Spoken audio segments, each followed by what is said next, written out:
La palabra de Dios, capítulo número 4 de Timoteo, segunda de Timoteo, iniciando en el versículo número 1. Estamos en el mes de octubre y el mes de octubre se le conoce típicamente como el mes de la Reforma porque es en este mes, a finales del mes, el 31 de octubre, que se celebra lo que hace un poquito más de 500 años se llevó a cabo, que es precisamente este movimiento que transformó la vida de la iglesia a través de los reformadores. Y cuando hablamos acerca de la reforma, hablamos acerca de la historia de la iglesia. Una de las características que tiene históricamente la iglesia para saber o para reconocer cuando una iglesia es una iglesia o cuando una iglesia deja de ser iglesia, los reformadores, a través de la historia, presentaban tres características. La primera de ellas era la predicación del evangelio. Si la iglesia deja de predicar el evangelio, la iglesia deja de ser la iglesia. ¿Estamos de acuerdo en ello? Tenemos que predicar el evangelio. O sea, no somos un grupo en el cual hablamos de cosas positivas, no somos un grupo que simplemente damos orientación o ayuda o recomendaciones. Predicamos la verdad central de la persona y la obra de Cristo.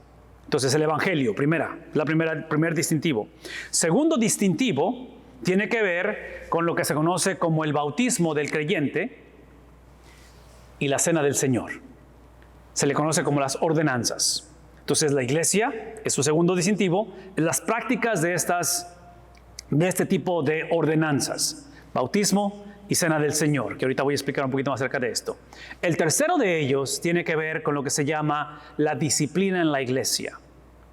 Y esta cuestión de disciplina en la iglesia, creemos, como es en el hogar, la disciplina no se ejerce, la disciplina se enseña. Y bajo la enseñanza es que se ejerce. Entonces, cuando piensan en la cuestión de crianza de hijos o crianza de nietos, para decirle al chamaco o a la muchacha, es que tienes que respetarme porque soy tu padre, si llegamos a ese punto probablemente ya perdimos la guerra, porque el respeto es algo.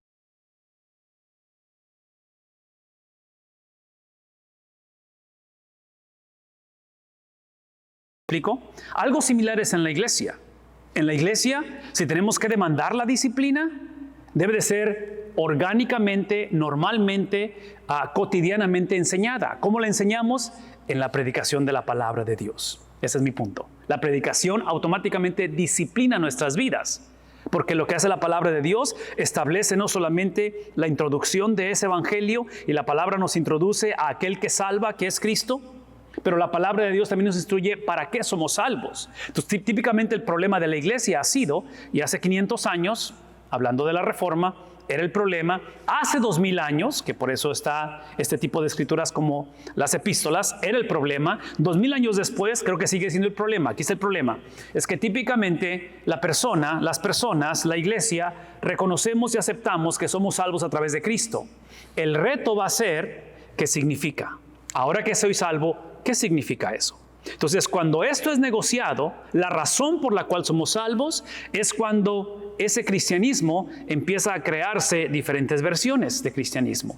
Y cada quien tiene su versión, cada quien tiene su entendimiento, cada quien tiene su manera de pensar, lo cual es una contradicción al evangelio, porque la característica del evangelio no es solamente lo que nos pasa personalmente en el sentido de ser transformados a su imagen, de ser regenerados, pero ahora que hemos sido regenerados de una manera personal, somos traídos a una relación corporal y existimos para la salud de la iglesia, existimos literalmente para poder juntos caminar y movernos hacia la semejanza a Cristo.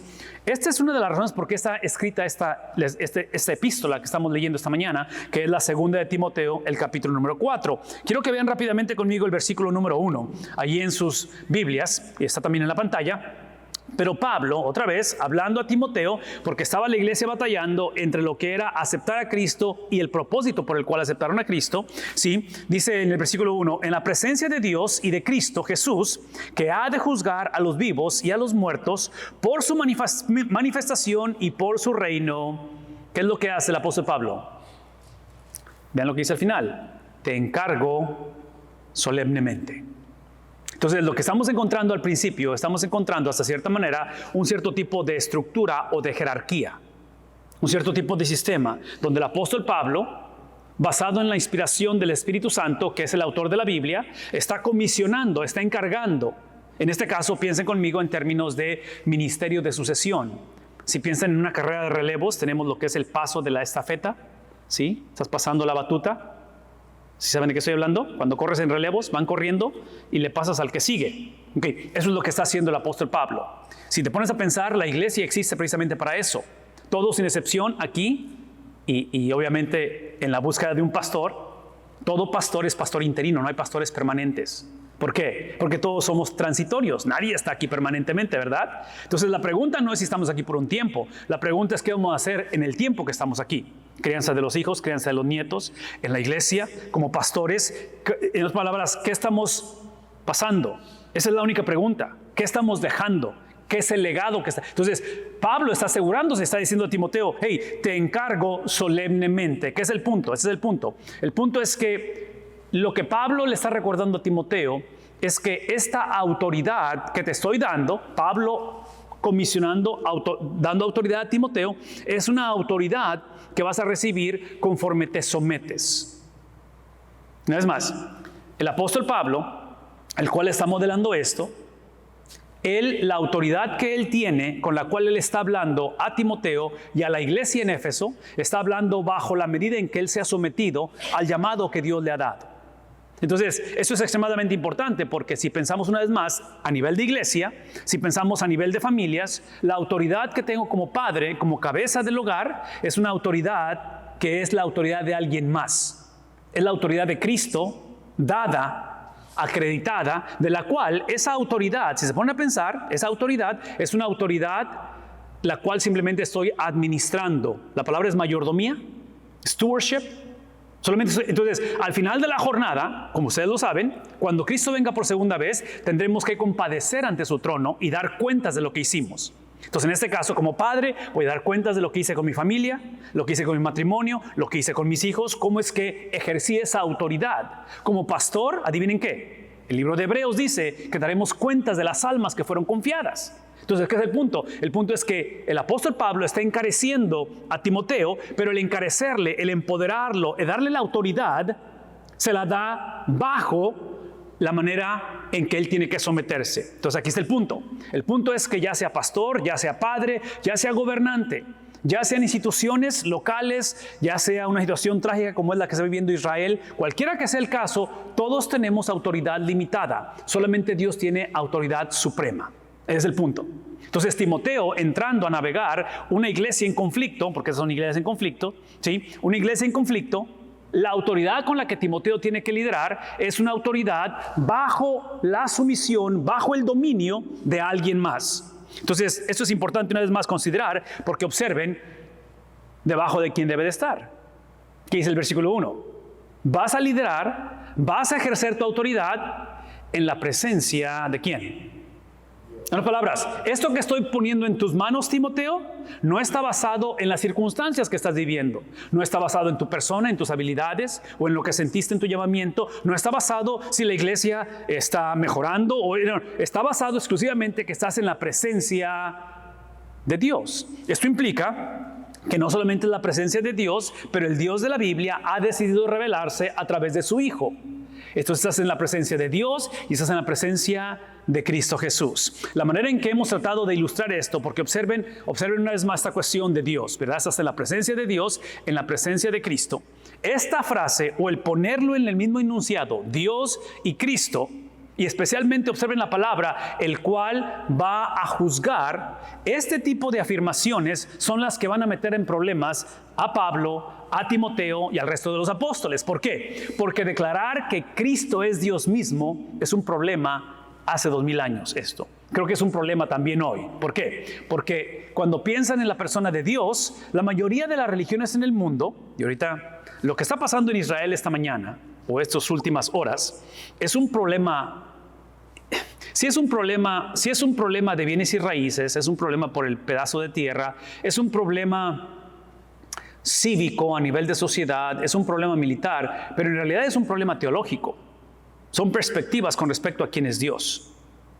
¿Me explico? Es la mentalidad de entender quién es Dios. Y menciono todo esto porque yo voy a argumentar que alrededor del mundo, la gente en su gran mayoría están a favor de Dios o de un Dios, cualquiera que sea ese Dios. ¿Me explico? No estoy diciendo que los musulmanes o los hindús adoran al mismo Dios. Solamente estoy diciendo que el problema típicamente es la segunda persona de la Trinidad. Es Cristo. Cristo es el que divide las cosas. ¿Por qué? Porque la generación a la que está hablando, de donde viene Pablo, a la que está hablando como un buen maestro, pero no necesariamente como Dios. Decir que era Dios, eso era blasfemia. Inclusive, cuando Cristo se declara Dios, es precisamente la razón por la cual lo van a crucificar.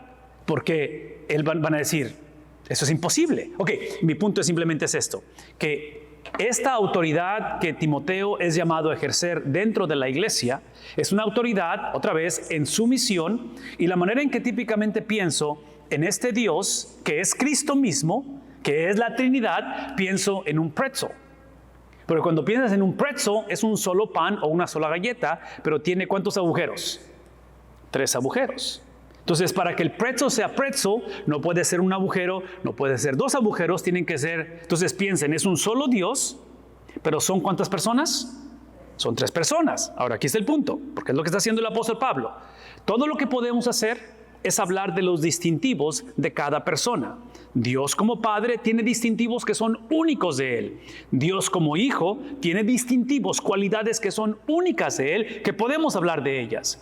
Y Dios como Espíritu Santo tiene distintivos o cualidades que son únicas del Espíritu Santo, que podemos hablar de ellas. Lo que no... Y observen el pretzel, ¿se dan cuenta que cada agujero es diferente? Puedes hablar de los distintivos de cada agujero. No son exactamente el mismo. ¿Qué es el punto? El punto es que es un solo pretzel, es un solo pan, pero tiene distintivos en cada uno de ellos. Lo que no podemos hacer es dividir. No podemos separar al Padre del Hijo o del Espíritu Santo, porque crearíamos 3 dioses. Y no son 3 dioses, es un solo Dios. Entonces, eso es importante reconocerlo, porque lo que está haciendo el apóstol Pablo, encarando a Timoteo, el liderazgo de la iglesia, lo está encarando desde la perspectiva de quien tiene la supremacía. Adivinen quién es. No Timoteo, no la iglesia. Porque aun cuando la iglesia puede tener un gobierno congregacional y quieren votar y sesiones de negocios, esos simplemente son sistemas que nos ayudan a reconocer una sola cosa. No lo que la gente piensa, reconocemos la supremacía de Cristo. Entonces, cuando la iglesia vota o cuando la familia hace cosas o el gobierno legaliza cosas que van en contra de la supremacía de Cristo,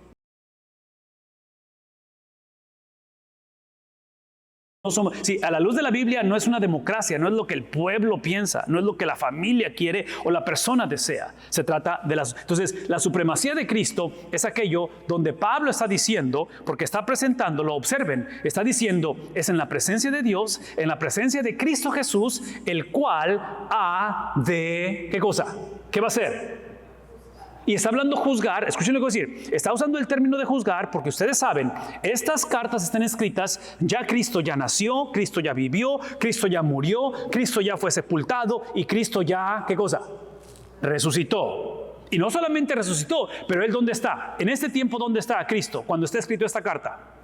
Literalmente en la presencia del Padre, que es el punto, de que la referencia que está haciendo de Cristo lo está viendo desde la perspectiva de lo que está por venir. Está hablando escatológicamente hablando, está hablando acerca de lo que está por venir, que es la venida de Cristo. Entonces, cuando Cristo venga por segunda vez, Él no viene a salvar, Él no viene a sanar, Él no viene a perdonar, Él viene a hacer una sola cosa. ¿Qué viene a hacer? ¿Qué dice ahí? Viene a juzgar. Entonces Pablo está hablando desde la perspectiva donde, una vez más, piensen en esos términos, está posicionando a Timoteo como líder de una iglesia con mucha disfuncionalidad. Históricamente se cree, esto no lo dice la Biblia, históricamente se cree que Timoteo va a ser muerto o asesinado, apedreado por estas iglesias. Entonces no termina bien la historia para estos varones. Pablo está diciéndole, la asignatura que tienes, hasta cierta manera, se ve como si fuera una, en inglés decimos la palabra no-win situation, que no importa que hagas como quiera pierdes, así se ve la cosa. Se ve como que aquí no hay manera que esto avance y que esto va a terminar mal. Pero Pablo está diciendo, quiero que navegues esta tarea, esta asignatura, este llamado, no a través de lo que vas a vivir, aun cuando va a ser despreciado y aun cuando esto no aparenta no crecimiento. Quiero que lo veas desde la perspectiva que Cristo viene por segunda vez y cuando Él venga por segunda vez, no solamente Él va a recompensar tu fidelidad, Timoteo, pero Él va a restaurar todo lo que pierdas. Entonces, cuando hablamos acerca de ese juicio, observen esto.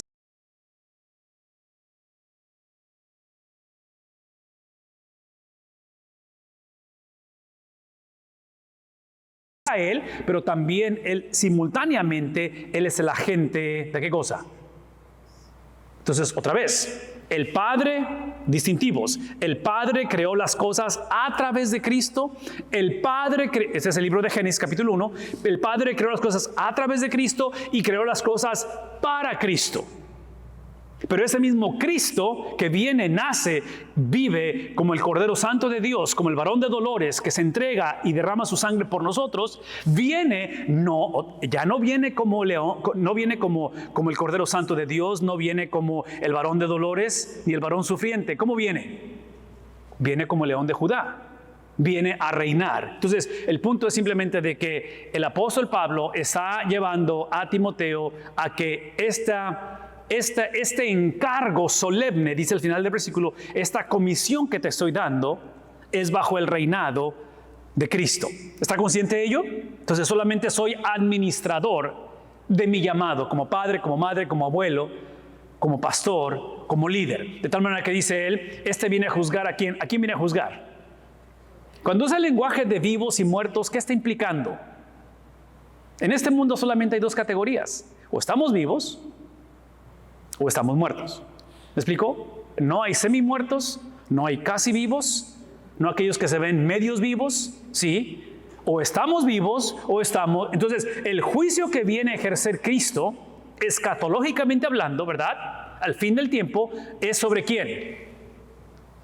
Todos. Entonces, pensando en la segunda venida de Cristo, otra vez, escatología, segunda venida de Cristo, porque es como está escribiendo, ¿verdad? Entre paréntesis. Estas cartas fueron escritas, eso es lo que ellos entendían. Ellos entendían que la segunda venida de Cristo iba a ser en su generación, que ellos iban a ver a Cristo por segunda vez venir. Ahora, ¿estuvieron equivocados o no estuvieron equivocados? En otras palabras, ¿vino Cristo en la generación de ellos o no? Han sido 2000 años que Cristo se ha tardado en venir, ¿verdad?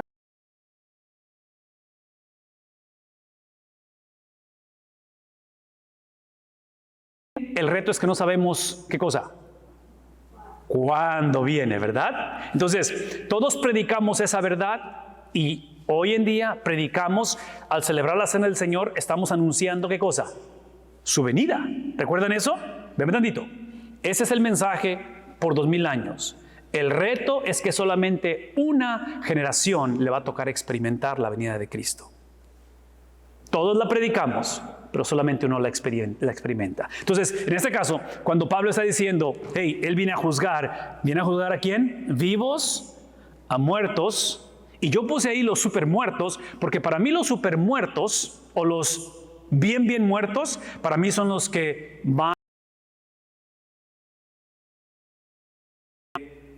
segunda. ¿Recuerdan eso? Es la muerte espiritual, es la separación eterna de Dios. Entonces, en la Biblia hay tres tipos de muertes. Todos nacemos, todos sin excepción, nacemos espiritualmente muertos.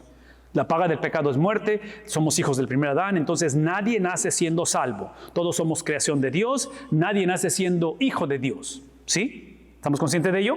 Entonces, por eso tenemos que venir a Cristo, ¿verdad? Entonces, muertos espiritualmente hablando, es la primera muerte. Segunda muerte es la que probablemente todos vamos a experimentar, que es la muerte física.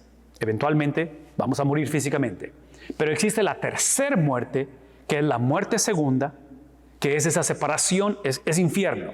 Entonces, Cristo viene a juzgar los que lleguen a estar vivos cuando Él venga, probablemente los que ya estemos muertos, pero para los que morimos en Cristo, adivinen qué. Morir en Cristo es simplemente estar ante su presencia, ¿verdad? Entonces, habla la Biblia de que cuando estamos separados de nuestro cuerpo, pues sí, es presentes ante la presencia de nuestro Dios. En fin, es el apóstol Pablo trayendo esa referencia escatológica. Y aquí es donde él va a retar. Déjame ver si esto va a cambiar. Ok. Él va a retar aquí a Timoteo y a decir, ok, viene a juzgar a los vivos y muertos por su manifestación. Esta manifestación de la que está hablando es lo que se considera como una epifanía. Y es el hecho de, en su primera venida, Él se manifestó. En su primera venida, ustedes recordarán pasajes, por ejemplo, cuando está en la barca y él está tomando una siesta y empieza a embravecerse el mar. Los discípulos tienen mucho temor porque van a perecer. Van y lo despiertan y dicen, hey, ¿cómo es posible que duermas cuando estamos por perecer? ¿Qué hace Cristo? ¿Recuerdan lo que hace Cristo? Se levanta y reprende ¿a quién? Las aguas, reprende los vientos. Y en ese momento los discípulos se dan cuenta que el que está enfrente de ellos, adivinen quién está enfrente de ellos. Porque ese es el punto. Ellos pasaron de temer morir y perecer, temían morir, hundirse. Ahora se dan cuenta que están ante la presencia de Dios, que es Dios mismo. Entonces lo que sienten ya no es temor, ahora sienten terror. Porque eso es lo que hace la presencia de Dios. Aterroriza al hombre. Entonces menciono todo esto porque esta palabra Shekinah que está ahí, es la gloria de Dios, es la imagen de la columna de fuego que existía en el desierto cuando el pueblo de Dios caminaba y en las noches había una columna y durante el día ¿qué es lo que había? ¿Recuerdan la nube que les protegía? Esa es la presencia de Dios. Entonces, cuando hablamos acerca de esa manifestación, es simplemente el Dios que se ha de manifestar, el Dios que habla, el Dios que se hace presente. Y es por eso que dice aquí, ¿sí? Cuando hablamos de gloria, estamos hablando de la gloria que por naturaleza es letal, pero en Cristo se ha convertido beneficiosa. La presencia de Dios por naturaleza es letal. La corriente eléctrica es letal. Si la tocas te electrocutas, ¿verdad? Pero por eso existe lo que se conoce como el ground, o sería el neutro o la tierra, porque lo que hace es que estabiliza la corriente eléctrica, ¿sí? Cristo lo que vino a hacer, Él absorbió la venganza, la ira del Padre, que ahora Dios se convierte beneficioso. Moisés le dice, muéstrame tu gloria. ¿Y qué le responde Dios? Si te muestro mi gloria, ¿qué va a pasar contigo? Vas a morir. Entonces, ¿qué es el punto? De que Cristo es la expresión, Cristo es la presencia de Dios beneficiosa para nosotros. Y por eso hablamos de esta cuestión de resurrección, que es lo que produce o es lo que enseña ahí. Déjenme ver que esto avance. Ok, no lo está haciendo. Déjenme terminar con esto. Al final termina simplemente diciendo esa manifestación y por su reino. Cuando hablamos acerca de ese reino de Dios, y aquí es donde está retando a Timoteo que piense en estos términos, sí, esta cuestión del reino de Dios es un reino el cual ha sido establecido, pero no ha sido consumado. ¿Estamos de acuerdo con los términos? ¿Tiene sentido eso?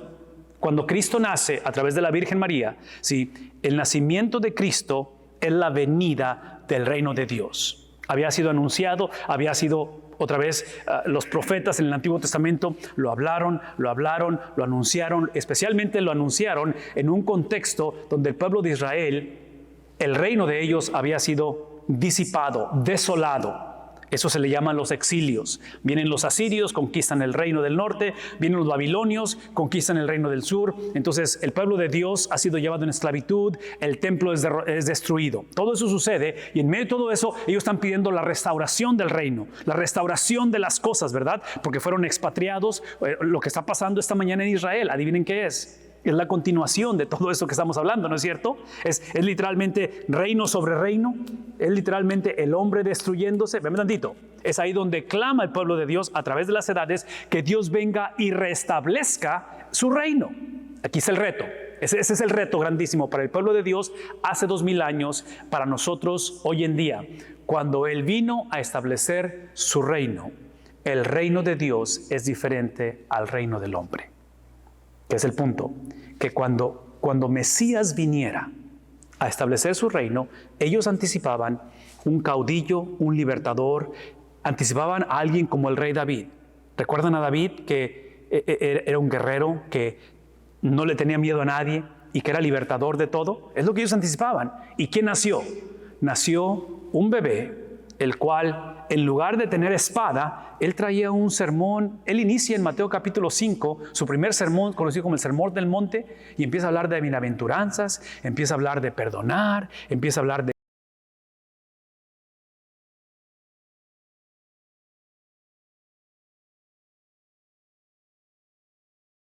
derrotar a los romanos. En fin, ¿qué es el punto? El punto es que Cristo viene y establece un reino diferente al que anticipaban. No solamente eso fue un reto, y fue un reto muy grande, y fue un reto muy grande que cuando Cristo es crucificado, para todos los discípulos y toda la gente, Cristo es una decepción.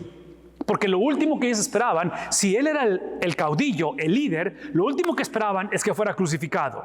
Sí, por eso inclusive muchos dicen que Judas, al traicionarlo, y Judas al robar, porque Judas robaba el dinero de los demás, lo hizo justificándose porque él decía que Cristo era un deceiver, era un mentiroso, era un charlatán, porque no se veía como aquel que estaba estableciendo el reino. ¿Qué es el punto? Aquí es el punto.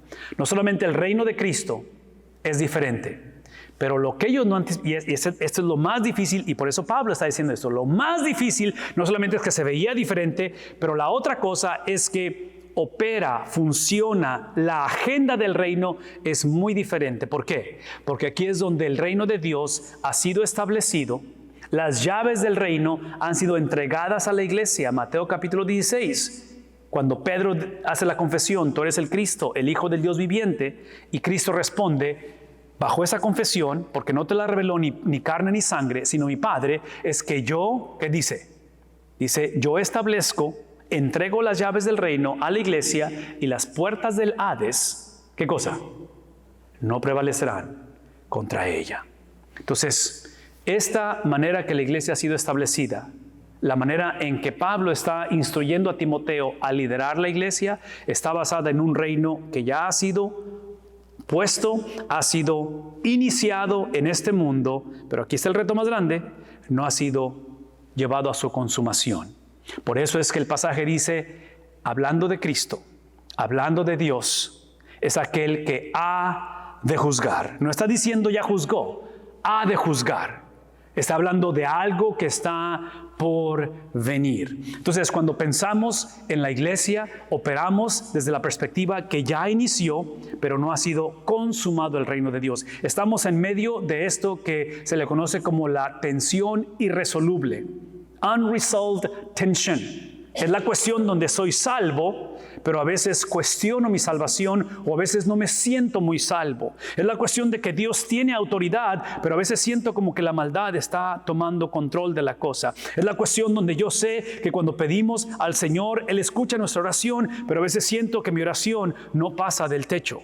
Es esta tensión irresoluble en la cual la iglesia ha vivido por 2000 años. Es la tensión en la cual todos sin excepción constantemente estamos viviendo. Y el apóstol Pablo le recuerda a Timoteo y le dice, hey, es aquel que viene a juzgar aquellos que piensan que están en control, lo cual no están en control, porque el reino ha sido establecido, hay solamente un rey, Cristo es el rey, pero en medio de su reinado, Él viene a juzgar y cuando Él venga va a haber una manifestación de su presencia. Nadie va a poder decir, no entendí, nadie va a poder decir, estaba distraído. Esa manifestación va a ser la culminación de las cosas, donde su reino llegue a esta experiencia, donde seremos transformados a su imagen, donde hemos sido llamados y traídos a ser copartícipes de ello para reinar para siempre con Él. Lo interesante del reino de Dios, de acuerdo al libro de Apocalipsis, es que es un reino en el cual será una tierra nueva y un cielo nuevo. ¿Qué es el punto? El punto es que habrá completa restauración de las cosas. Esta mañana, conforme